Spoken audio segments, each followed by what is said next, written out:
Hello friends, welcome back to my mini blog. বরের আবদার আমাকে আমের আচার বানিয়ে দিয়ে যাবে। তো সেই জন্য দেখো বর কতগুলো আম নিয়ে এসছে, কিন্তু এখন তো সব আমেই প্রায় পাকা শুরু হয়ে গেছে। তার জন্য হালকা রং এসেছে, তো এইগুলো দিয়েই আমি আজকে আমের আচার বানাবো। রোদে দেওয়ার ঝামেলা ছাড়াই আজকে আমি আমের আচার বানিয়ে নেব। তো তার জন্য দেখো এখানে আমি কতগুলো আমকে 1 ঘন্টা ভিজিয়ে রেখেছিলাম, তারপরে ভালো করে মুছে সুন্দর করে পিস পিস করে কেটে নিয়েছি।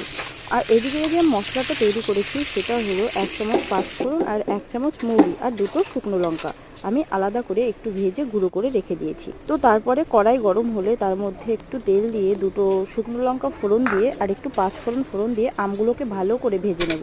তারপরে গুড় দিয়ে সুন্দর করে নেড়ে এটাকে একটু সেদ্ধ করে নেব আমটাকে। তো তারপরে ওপর দিয়ে গুঁড়ো মশলাটা ছিটিয়ে আর একটু নাড়াচাড়া করে দেন রেডি আমার আমের আচার।